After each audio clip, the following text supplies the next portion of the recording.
연단의 종류는 여러 가지 것이 있습니다. 연단은 우리에게 항상 필요합니다. 첫째, 연단의 종류 가운데 사랑의 연단이 있습니다. 모든 연단에는 사랑의 바탕이 됩니다. 하나님의 자비하심으로부터 온 것입니다. 그래서 하나님의 자비하심을 깨닫게 하는 연단입니다. 복수를 위한 연단은 없습니다. 성령께서 징계하시는 이유는 우리가 이미 배웠듯이 세우게 하기 위해서고 하나 되게 하기 위해서고 바르게 함을 목적으로 합니다. 그래서 사탄과 성령님께서는 동일하게 죄를 지적합니다. 그 차이가 있다고 했습니다. 성령님은 죄를 지적하는데 책망하지만은 양심을 찔게 하지만은 그 사람을 고치고 바르게 세우게 하기 위해서입니다. 그러나 사탄은 무너지게 하고 넘어지게 하고 일어나지 못하도록 하기 위해서 정죄의 목적으로 하는 것입니다. 그래서 동일한 책망과 또 죄의 지적이 있지만은 죽이느냐, 파괴하느냐, 살리느냐의 차이가 있습니다. 하나님께서 연단을 주시는 목적도, 훈련을 주시는 목적도 성령께서 아시기 때문에 우리를 살리기 위해서입니다. 그 사람으로 하여금 바르게 하게 하기 위해서 연단을 주시는 것입니다. 그런데 노동을 통해서 우리는 하나님부터 멀어진다라고 늘 그렇게 생각합니다. 하나님부터 멀어져. 하나님을 잊고 살고 하나님을 원망하는 것은 그래도 하나님이 생각한다는 뜻이겠죠. 생각하기보다는 힘들다, 고통스럽다. 왜 이런 일을 내게 주셨느냐? 라고만 생각합니다. 여기서 벗어나게 해달라고 생각합니다. 그런 것이 아니라 연단에는 반드시 하나님의 뜻이 있습니다. 고통스럽고 힘들다 하더라도 그것을 뛰어넘는 하나님의 위로와 자비하심이 그 안에 숨겨져 있습니다. 이것을 찾아내야 돼요.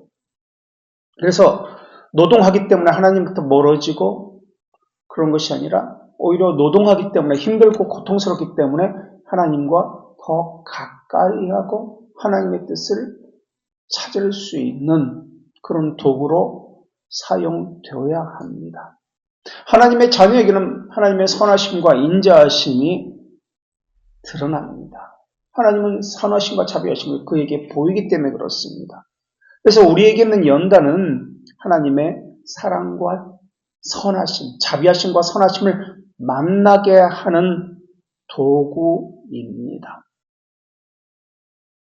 그래서 우리는 일용할 양식과 관련해서 노동을 하게 되는데 노동을 통해서 일용할 양식을 얻게 되는데 이 노동에는 고통, 어떤 연단의 요소가 들어가 있습니다. 그래서 이 노동을 할 때 노동의 결과보다는 일용할 양식을 얻는다는 이 결과도 중요하지만은 그 결과가 중요한 것이 아니라 더 중요한 것은 그 과정이 중요합니다. 그 과정에 반드시 연단이 들어가 있기 때문에 그렇습니다. 이 과정을 통해서 우리는 왜라는 의문을 품게 됩니다. 왜 내게 이런 것이 있지? 왜 이런 고통이 있지? 왜 이런 어려움, 이러한 것들이 있지? 그때 사람들은 왜를 풀기 위해서, 의문을 풀기 위해서 답을 찾으려고 합니다. 답을 찾으려고 하는데 그것보다 왜를 품고 기다리고 하나님을 의존하고 견인의 삶을 살도록 하기 위해서 하나님께서는 왜를 품게 하십니다. 왜냐하면 그것을 통해서 하나님을 의존하는 것, 하나님과 교제하는 것, 이것을 배우게 하기 위해서입니다.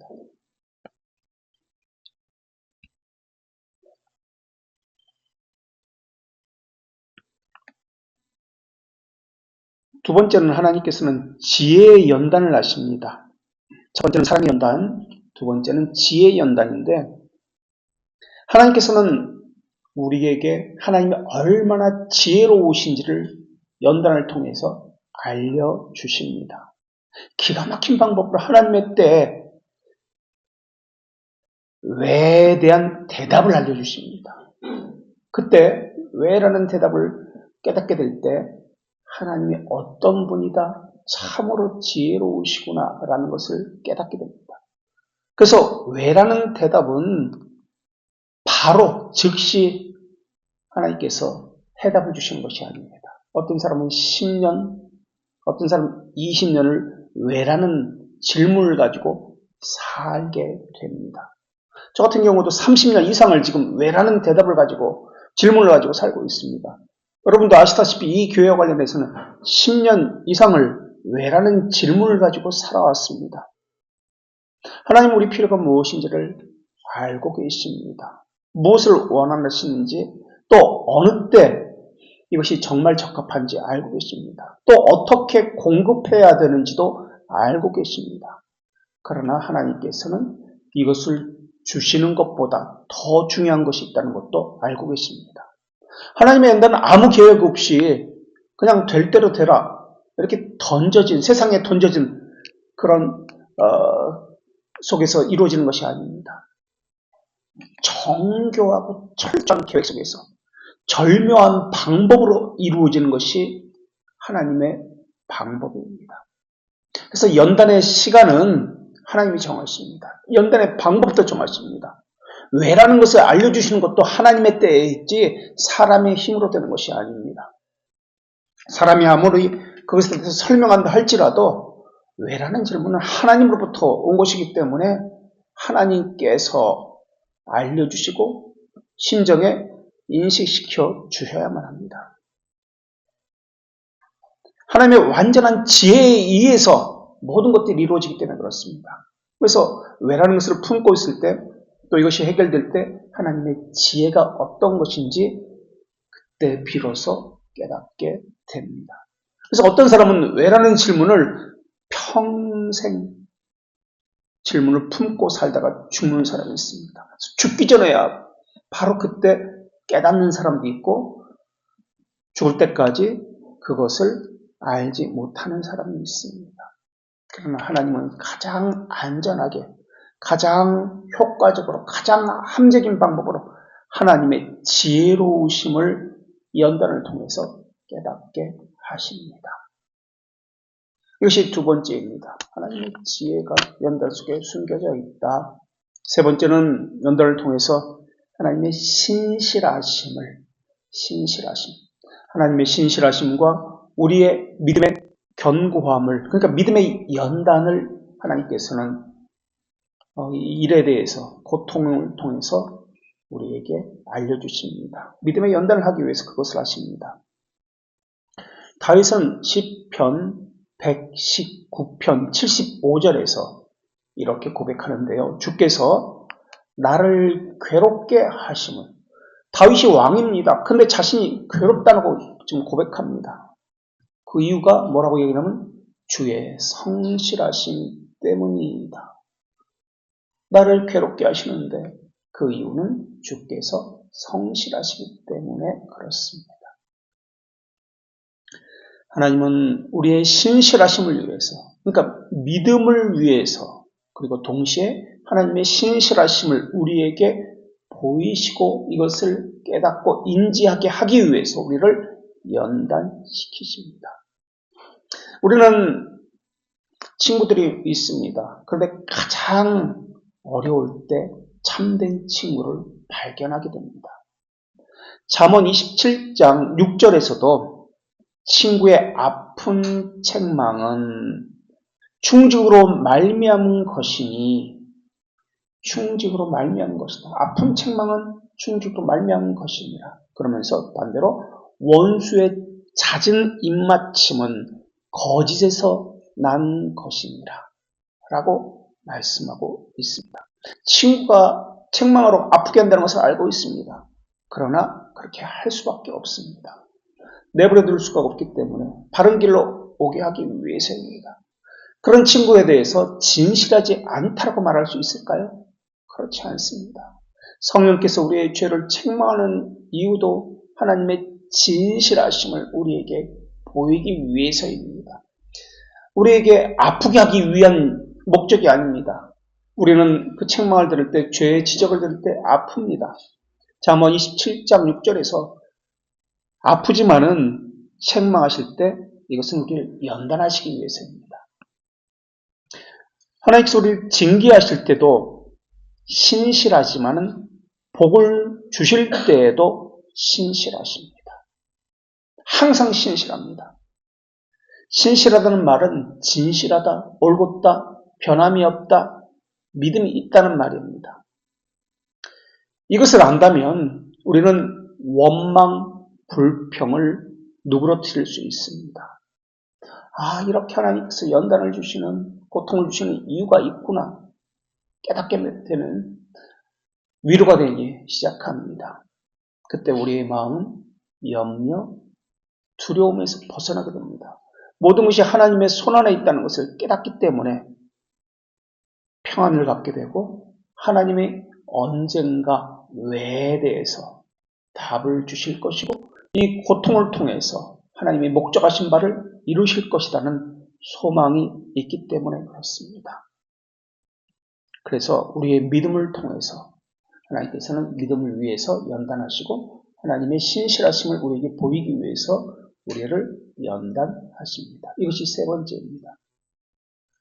네 번째로 능력의 연단입니다. 하나님은 우리를 연단하실 때 우리의 능력을 위해서 연단하십니다. 하나님은 중도에 영원하시고 불변하시기 때문에 영원이라는 개념은 이터널, 계속해서 불변과 함께 갑니다. 영원하기 때문에 변하지 않는 것이죠. 변하면은 영원이 아니죠. 그래서 영혼은 항상 불변과 함께 갑니다. 중도의 계획을 바꾸시지 않습니다. 포기하지 않습니다. 하나님이 목적하신 것을 반드시 이룹니다. 그래서 그 목적을 이루기까지 연단을 포기하지 않습니다. 거기서 우리는 하나님의, 그러니까 우리 측면에서 견인, 하나님의 측면에서는 우리를 훈련시키시는 그 이유를 조금씩, 처음에 모르겠죠. 그러나 점점 깨달아가기 시작합니다. 아무리 격렬한 저항이 있을지라도 하나님은 포기하지 않습니다. 그리고 하나님이 어떤 분인지 연단을 통해서 포기하지 않으신 분, 한결같으신 분, 끝내 하나님의 계획과 목적을 이루시는 분이라는 것을 우리에게 알려주십니다. 이것을 생각하면 하나님의 계획대로 모든 것이 이루어진다는 것을 생각하면 또한 우리는 포기하게 됩니다. 동시에 편안해지게 됩니다. 위로가 됩니다. 하나님의 뜻이 이루어질 것이기 때문에 그렇습니다. 우리의 본질은 강팍합니다. 완고합니다. 이기적, 극단적 이기심으로 가득 차 있습니다. 이런 우리를 하나님께서는 거룩하게 만드시려고, 빚으시려고 하고 계십니다. 그래서 하나님의 나라에 들어가기에 합당한 자로 빚으시는 겁니다. 살아있는 육체가 성령님의 말씀에 순종하기를 거부할 때 하나님의 징계는 반드시 능력을 동반한 연단으로 우리에게 옵니다. 그래서 바울이 고백한 것처럼 우리를 사랑하시는 이로 말미암아 우리가 넉넉히 이기게 될지니라. 우리가 넉넉히 이기게 된다면 하나님이 우리를 사랑하시기 때문에 훈련을 하십니다. 그래서 연단에는 하나님의 지극한 사랑에 대해서도 자비에 대해서도 깨닫는 것도 있지만은 그것만으로 문제가 해결되는 것이 아닙니다. 이것을 이길 힘도 하나님께서 함께 주신다는 사실입니다. 능력이 있어야 합니다. 하나님의 능력이 우리에게 나타나 우리의 능력이 되게 하시기 위해서 연단을 주시는 것입니다. 에베소서 3장 20절에 보면은 우리 가운데 역사하시는 능력대로, 우리가 구하거나 생각하는 모든 것에 넘치도록 도와실 이라고 말씀하고 있습니다. 하나님의 능력을 붙드는 것이 우리의 능력입니다. 모든 만물의 주관자이신, 조성자이신 하나님께서 나를 붙들고 계시고 나를 향한 계획이 있고 나를 훈련시켜서 하나님의 목적대로, 계획대로 인도하고 계시구나 라고 생각할 때 티끌보다 못한 내가 무엇이기에 하나님은 그리도 하나님의 무한을, 영혼을 내게 부어주시고 놀라운 지혜를 내게 행하고 계실까 생각하게 됩니다. 사랑, 지금까지 사랑의 연단, 지혜의 신실함, 능력의 연단, 사실 이것은 별개로 나타나는 것이 아니라 사실은 동시에 나타나는 것인데 우리가 깨달을 때는 이것이 각기 나타나고 깨달을 수도 있습니다. 어쨌든 이러한 것들이 함께 합력해서 우리의 연단을 온전케 하십니다. 그래서 우리는 일용할 양식을 얻기 위한 노동 가운데, 일하고 수고하는 모든 과정 가운데 연단이 있다라는 것을 기억해야 합니다. 그렇기 때문에 노동을 하기 때문에, 일을 하기 때문에 하나님부터 멀어지는 것이 아니라, 이것은 세상 사람들이 그렇게 합니다. 하나님 믿고 삽니다. 그러나 그리스도인은 하나님과 그러기 때문에 더 가까이 갑니다. 그렇기 때문에 하나님을 더 의존합니다. 일용할 양식의 그 궁극적 목적이 하나님을 의존하는 법을 배우게 하기 위해서로 했습니다. 그래서 만나를 비유로 들어서 말씀하잖아요. 일용할 양식을 만나와 연결시켜서 말씀하시는데 육으로만 살 것이 아니라 영으로 살 것이다. 영의 양식으로 살 것이다. 라는 것을 말씀하기 위해서 일용할 양식을 구하라 라고 기도하라고 했습니다. 그래서 하나님을 더 의존하는 법을 노동을 통해서 배우게 되는 것이 그리스도인입니다. 힘들기 때문에 더 의존하는 것입니다. 힘들기 때문에 하나님을 잊어버리고 멀어지는 것이 아닙니다.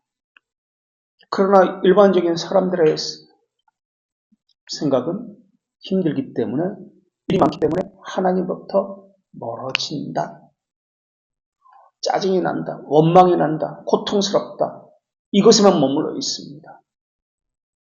그렇지 않습니다. 노동을 통해서 일용할 양식을 얻게 하신 하나님의 뜻에 대해서 헤아릴 수 있게 되고 그 지혜를 만나게 되고 그 능력, 그 자비하심을 깨닫게 되고 하나님의 뜻에 순종할 수 있게 되어집니다.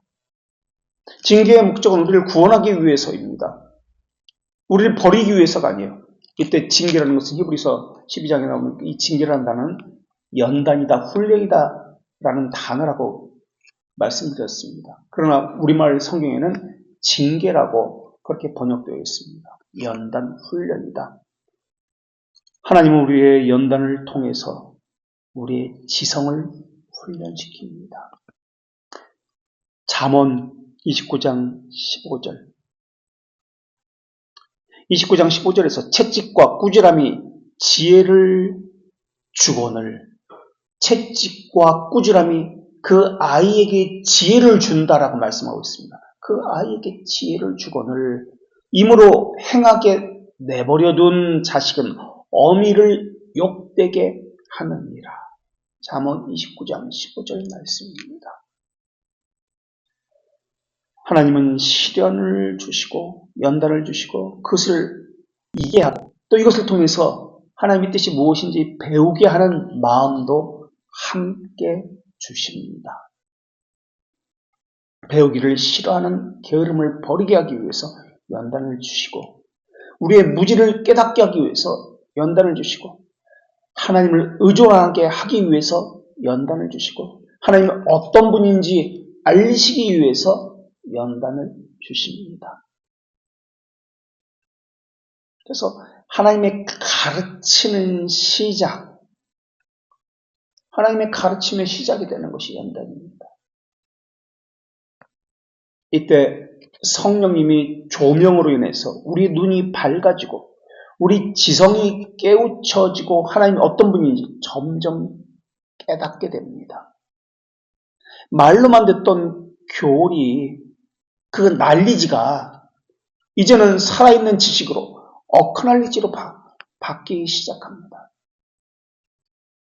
새로운 광채로 인해서 성령님의 새로운 빛의 조명으로 인해서 깨달음을 얻게 되고 통찰력을 갖게 되고 하나님의 말씀이 바르게 해명되어지고 해명될 뿐만 아니라 그 말씀을 심정에 품고 살게 되어집니다. 어둠이 밝혀지고 모든 약속이 드러나고 이해할 수 없었던 것이 순식간에 깨우쳐집니다. 그래서 고통은 연단은 우리의 능력을 일깨우고 새로운 통찰력을 주는 도로서 하나님의 자비하심과 지혜와 능력과 선하심에서 나온 것입니다. 이런 경험은, 이 연단에 대한 경험은 성령의 더 깊은 세계로 인도합니다. 그리고 그곳에서 감추어진 성경의 비밀을 깨닫게 해 주십니다. 루터는 고백하기를 고난이 없었다면 나는 성경을 깨닫지 못했다라고 고백했습니다. 고난이 없었다면 성경을 깨닫지 못했다고. 다윗도 그랬습니다. 고난을 통해서 하나님의 뜻, 성경을 점점 더 해명하기 시작하고 깨닫기 시작합니다. 시편 119편 71편에 다윗이 이렇게 고백합니다. 고난 당하는 것이 내게 유익이라. 이로 말미암아 내가 주의 율례를 배우게 되었느니라. 시편 119편 71편. 고난 당하는 것이 내게 유익이라. 이로 말미암아 내가 주의 율례를 배우게 되었느니라. 고난 가운데 많은 지성의 진보가 있었습니다. 책을 가지고 공부하지 않아도 병상에서 삶의 교훈을 깨닫게 되고 하나님을 만나게 되고 하나님에 대한 지식을 갖게 되었습니다. 고난을 통해서 신적 지혜를 배우게 되었습니다. 이것이 지금 루터도 그렇고 다윗의 고백이지 않습니까? 물론 고난 때문에 하나님으로부터 멀어지는 사람이 있습니다. 또 고난이 있을 때, 문제가 있을 때 이런 고난의 유익을 느끼기보다는 이 문제 해결에만 집착해서 문제 해결을 위해서만 바라는 그러한 일들도 있게 됩니다. 그러나 하나님의 관심은 문제 해결이 아닙니다. 하나님의 관심은 문제 해결, 그 문제를 해결하는 것에 관심 있는 것이 아니라 우리가 바르게 되는데 하나님은 관심이 있습니다.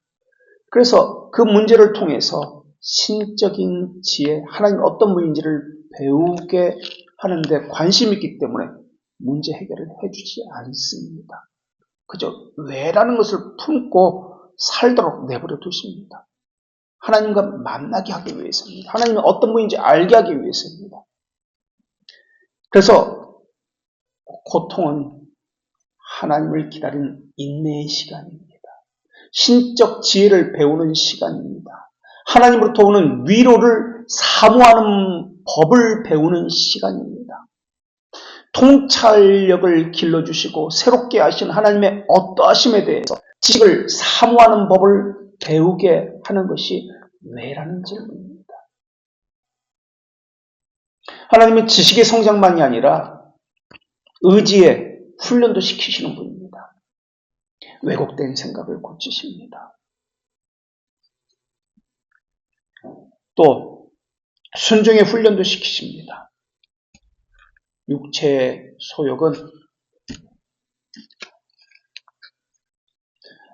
소욕은 성령을 거스르기 때문에 그렇습니다. 그래서 회심할 때는 우리의 생각이 방향성이 달라집니다. 그래서 다른 길로 가려는 이 성향이 하나님에 의해서 수정됩니다. 하나님에 의해서 수정되는 우리는 하나님의 뜻에 순종하는 법을 배우게 되고요. 하나님의 뜻에 순종하는 법을 배우게 되는 우리는 동시에 우리 안에 있는 죄성에 대해서 다시 깨우치게 되는 것이 반복되어집니다. 평소에는 우리의 죄성은 잠복되어 있습니다. 숨겨져 있습니다. 알지 못합니다. 인식되어지지 않습니다. 그런데 고난과 고통의 시간을 맞닥뜨게 되면 하나님께서 우리를 연단하시는 그 과정 속에 우리가 들어가게 되면 우리는 내 안에 숨겨져 있던 죄성들이 바로 이것이구나 하나씩 꺼내어서 보여지게 됩니다. 내 의지에 달라붙어 있던 수많은 죄들이 하나씩 깨달아지기 시작합니다.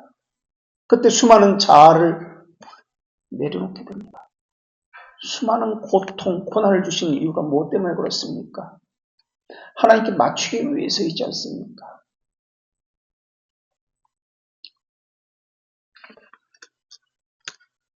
자기 멋대로 하는 그 의지, 자기 멋대로 뛰어노는 이 생각들을 꺾기 위해서 하나님께서는 연단을 주시는 겁니다.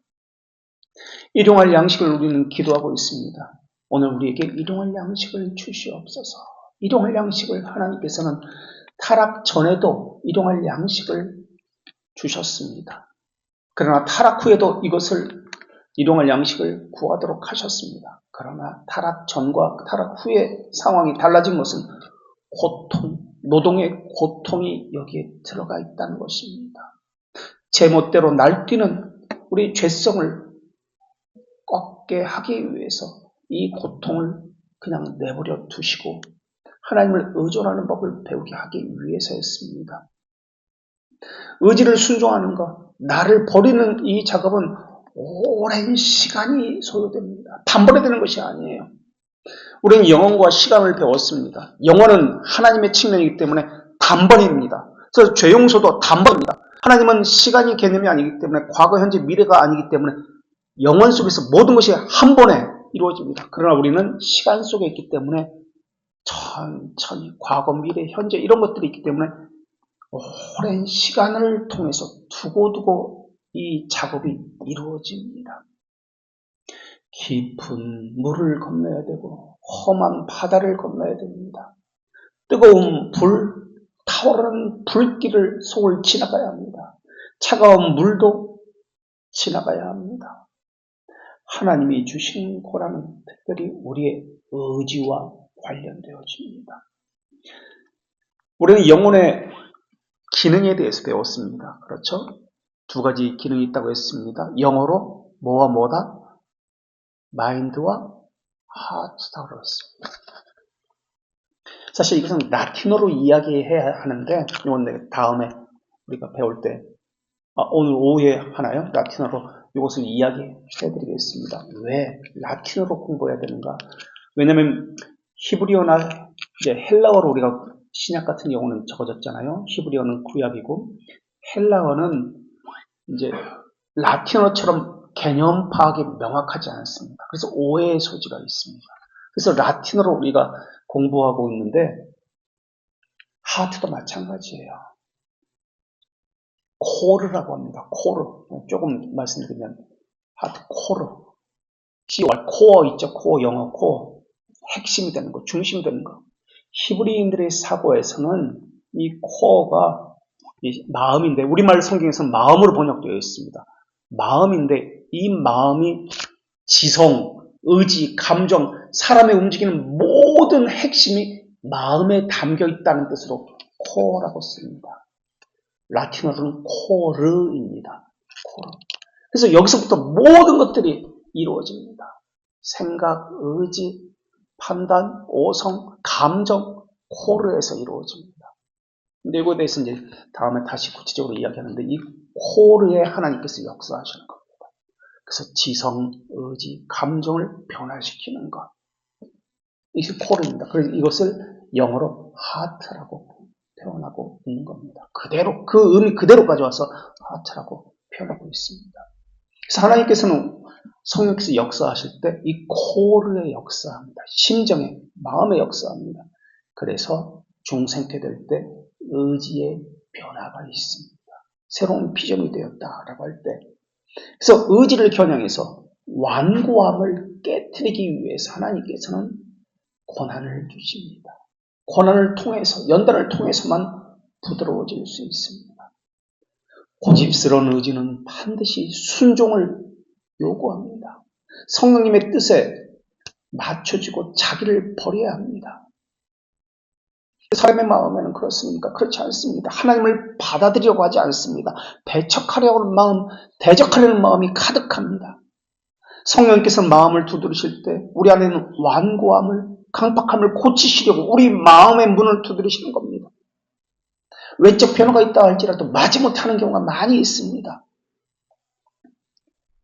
외적 변화가 중요한 것이 아니라 내적인 변화, 이 코르가 중요합니다.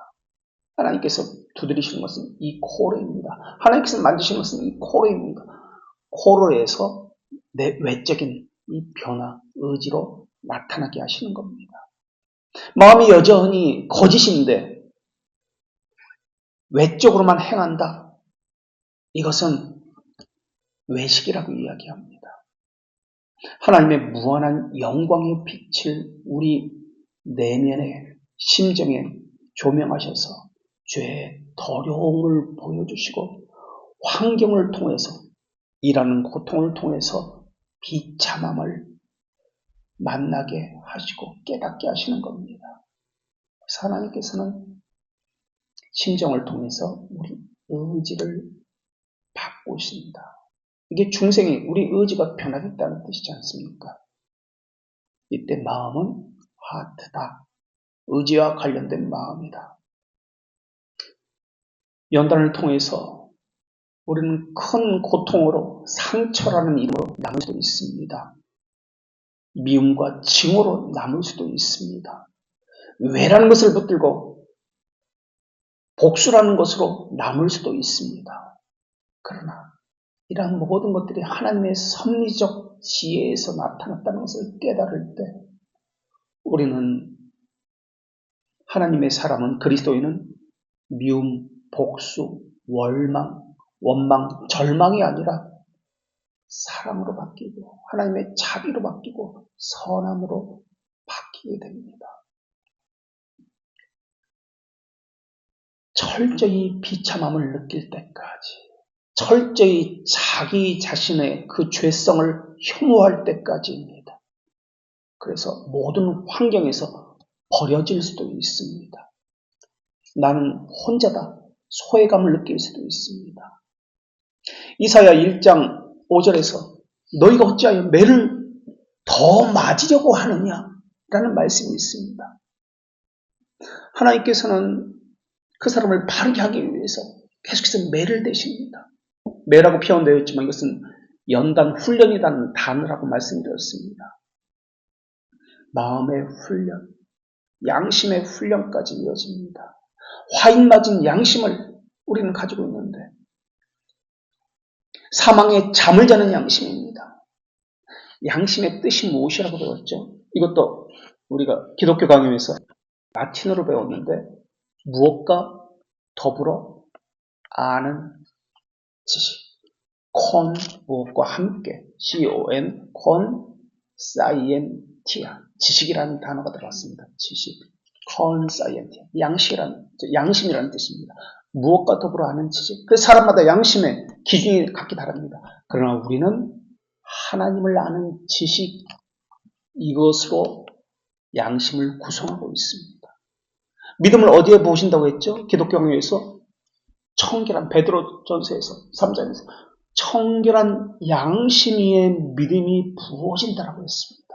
그래서 믿음이 부어졌을 때 양심이 청결해짐을 동시에 수반합니다.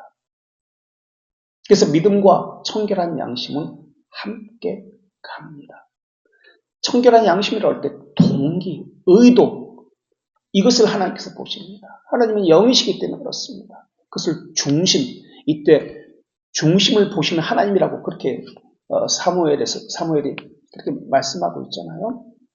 사울에게 이때 중심이라는 단어가 마음이라는 단어인데 코르라는 라틴어로 코르, 지금 이야기했던 우리 하트라는 단어입니다. 그 히브리적 배경이에요. 코르, 라틴어로. 그래서 이것이 영어로 하트라고 그렇게 번역되어진 겁니다. 의도성을 청결케 하시는 거예요. 의도성의 죄가 가장 큰 죄고 용서받지 못할 죄고 성령 회방죄입니다. 내가 그렇게 하는 목적이 무엇인가? 목적을 가지고 이야기하고 목적을 가지고 행동을 합니다. 사람은 자기에게 유리하도록 자기가 원하는 그 목적대로 질서를 바꾸기 위해서 내가 중심에서 내가 보기에 좋은 대로 질서를 바꾸는 거예요. 내가 그렇게 하는 의도가 무엇인가? 내가 그렇게 행동하는 의도가 무엇인가? 하나님께서 보시는 것이 바로 그 의도성입니다. 그 코르, 심정을 보신다. 청결한 의도성 위에 믿음이 부어지는 겁니다. 믿음이 부어져서 청결한 의도성을 가지게 된 겁니다. 청결한 양심이 있어야 믿음이 부어진다는 말이 아니라 믿음이 부어지기 때문에 청결한 양심을 가지게 된다. 이게 함께 가는 거예요. 믿음이 부어지면 청결한 양심을 가지게 되고 그러면서 하나님이 어떤 분인지 자기 계시를 통해서 점점 믿음의 견고성이 강화되어 갑니다. 하나님의 빛이 우리 양심에 비추게 되면 그 양심은 갈등하기 시작합니다. 왜냐하면 내가 붙들고 있는 죄성을 끝까지 고집하고 내가 원하는 것대로 끝까지 해야 한다는 이것이 우리 안에 있기 때문에 그래서 갈등하고 고민하고 정신적으로 고통이 있을지 모르겠습니다. 이때 고통받는 나를 버려야 합니다. 나를 버리지 못하면 계속 하나님께서는 연단하시기 때문에 그 고통을 짊어지고 살 수밖에 없습니다. 고통도 말씀드렸지만 육체적 고통이 있고 정신적 고통이 있습니다. 거기서 나오는 것이 사회적 소외도 있습니다. 하나님께서는 양심의 고통을 평안하도록 해주시기 위해서 무엇을 주신다? 죄들의 용서. 죄들의 용서가 칭이잖아요. 칭의. 죄들의 용서가 칭인데 죄들의 용서에 대한 확신을 주십니다. 이것을 믿음의 확신이라고 이야기합니다. 그래서 일용할 양식을 구한다는 이 주기도문의 기도는 오늘 우리에게 일용할 양식을 주시옵소서. 그저 양식을 달라는 기도가 아니에요. 홀로 존재하는 것이 아니에요. 하나님의 나라와 연결되어 있고 하나님의 이름과 관련되어 있고 죄들의 용서에 대한 것과 관련되어 있고 칭의만이 아니라 믿음의 확신, 믿음의 경고성, 죄들의 용서에 대한 확신과도 연결되어 있습니다. 모든 이 주기도문이 연결되어서 일용할 양식까지 지금 오게 된 겁니다. 그래서 주기도문은 분리된 기도가 아니에요. 여러 측면에서 어떤 측면에서 보느냐에 따른 기도의 한 부분이 지금 일용할 양식을 주시옵소서라는 기도입니다. 우리가 서론에서 발표처럼 하늘에 계신 우리 아버지에 다 걸리는 기도예요. 아버지라는 관계성이 되어 있지 않으면 외인이면 그리스도인이 아니면 이 기도는 아무런 소용이 없는 기도예요. 히브리서 10장 17절 말씀에 그들의 죄와 그들의 불법을 내가 다시 기억하지 아니하리라. 죄들의 용서의 선포가 언약 가운데 이루어지게 됩니다. 히브리서 10장 17절 그들의 죄와 그들의 불법을 내가 다시 기억하지 아니하리라. 이것 때문에 양심의 평화가 있게 되는 것입니다. 그래서 이것 때문에 하나님의 심판대 앞에서 나는 담대함을 가지게 됩니다. 예수 그리스도를 통해서 내 죄의 모든 것들이 용서받았다. 죄의 가림을 받았다. 시편 34편 1절에서 그렇게 얘기하죠. 죄의 가림을 받고 덮음을 받은 자에게 복이 있나니 복이 있는 자는 하나님과 양심의 평안을 갖고 죄들의 용서를 받은 자로서 담대함이 생깁니다.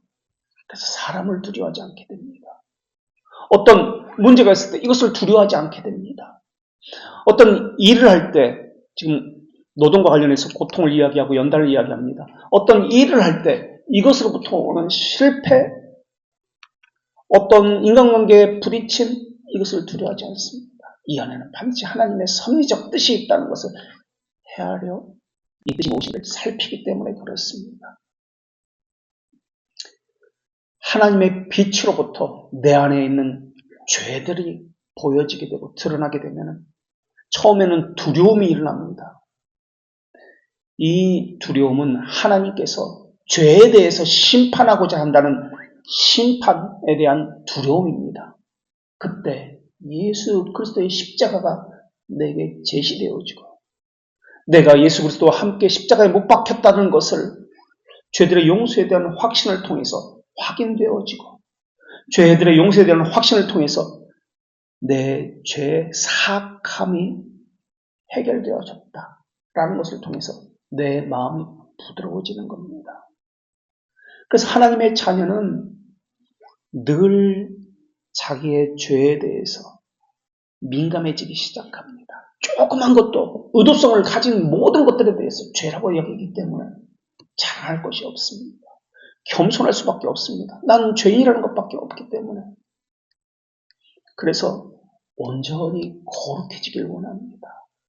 양심의 의도성을, 자기는 자신의 양심을 알기 때문에 이 의도성을 늘 점검합니다. 행위로 드러난 것은 그 다음 문제고 양심의 의도성을 가지고 하나님께서 양심의 의도성을 보시기 때문에 하나님의 말씀이 그 안에 들어가서 생명력 있게 그 양심의 의도성을 드러내기 때문에 우리 양심을 괴롭히시는 하나님 때문에 그렇습니다. 그래서 동기, 과정, 결과도 중요하지만 동기, 과정, 그것을 하고자 하는 이유, 이것을 늘 점검받습니다. 그래서 겉으로 드러나지 않는 것을 더 중시 여깁니다. 조그마한 교만, 자기 자랑, 자기의, 그것을 반드시 하나님께서는 책망하십니다. 그래서 남들에게는 말할 수 없는 것들을 가지고 고민합니다. 이것을 가지고 하나님 앞에 기도합니다. 양심의 동기 때문에 수많은 징계를 받는 경험을 하는 것이 그리스도인입니다. 이게 없으면 하나님의 자녀가 아닙니다. 양심의 좌소, 믿음의 좌소, 믿음이 거하는 것, 기독교에서는 좌소로 표현하고 있죠. 믿음이 거하는 것, 양심이 청결케 되기 위해서, 믿음의 견고함을 위해서 양심을 하나님께서는 청결하게 하십니다. 그래서 하나님께서는 성령께서 말씀을 통해서 우리의 양심을 늘 괴롭히십니다. 양심이 괴롭힘을 당하면 순종해야 합니다. 자기를 버려야 합니다. 괴롭지 않다면 그 사람은 하나님께서 내버려둔 사람입니다. 죄를 짓고도 양심의 동기에 어떤 이기적인 생각이 또는 자기 욕심에 의해서 질서를 바꾸고자 하는 그러한 것들이 있는데도 불구하고 그것을 바꾸지 않는다면 자기 명예에 대한 우월감 때문에 그런 것을 한다면 이것은 육이라는 뜻입니다. 버려졌다. 하나님께서 간섭하지 않았다. 개입이 없었다는 뜻에서 육이라는 뜻입니다. 여기까지만 할까요? 사렙대 과부 얘기를 좀 하려고 했는데 여기까지 하고 기도하고